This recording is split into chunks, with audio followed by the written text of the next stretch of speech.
నిన్నటి కంటే ఈ రోజు రైతు ఇంకా అప్పుల్లోకి వెళ్ళిపోతే ఇంకా ఆదాయం పెరిగేది ఎట్లా, ఈ రైతు బాగుపడేది ఎట్లా? చిత్తశుద్ధి లేని మాటలు అంటారండి ఇవి. కేవలం అంటే ఈయన గత ఉమ్మడి ఆంధ్రప్రదేశ్ ముఖ్యమంత్రిగా ఉన్నప్పటి నుంచి ఈ చంద్రబాబు నాయుడు గారి ప్రకటనలన్నీ ఆహా ఓహో అనుకునేట్టు ఒక ఆర్భాటపు ప్రకటనలు, ఏదో ప్రపంచమంతా ఆంధ్రప్రదేశ్ వైపు చూసి ఆహా అబ్బురుపడిపోవాలనేటువంటి గోల్స్ ప్రకటించడం తప్ప గ్రౌండ్ లెవెల్లోకి వచ్చేటప్పటికి చిత్తశుద్ధితో ఒక కన్సర్న్, రైతు నష్టపోయినాడు అంటే అధికారంలో ఉన్న నాయకుడికి కానీ, అధికారికి కానీ, మంత్రికి కానీ ఒక బాధ ఏర్పడాలి, అయ్యో అనిపించాలి. అయ్యో అనిపించినప్పుడు నీకు ఈ నా కెపాసిటీ ఇంత ఉంది, నీది ఈ సంవత్సరం రాష్ట్ర ప్రభుత్వం చేతిలో కూడా ఎక్కువ ఆదాయం లేదు, నేను ఇంత ప్రస్తుతానికి రైతులకు ఊరట కల్పిస్తున్నాను అనేటువంటి ఒక ధోరణి వస్తుంది. అది ఏదీ లేకుండా ప్రకటనలకే పరిమితం అయిపోయి ఆహా ఓహోనంతా ప్రచారం చేయడం తప్ప ఇక ఏ విధంగా ఇది పెంచుతారు? ఇప్పుడు ఏఐ ఆధారిత అన్నారు మీరు. ఆర్టిఫిషియల్ ఇంటెలిజెన్స్ అంటే ఉన్న ఉద్యోగాలు పోవడం, మరి కొత్త ఉద్యోగాలు మీరు ఎక్కడ కల్పిస్తున్నారు?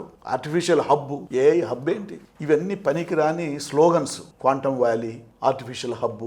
ఏంటి ఆర్టిఫిషియల్ హబ్?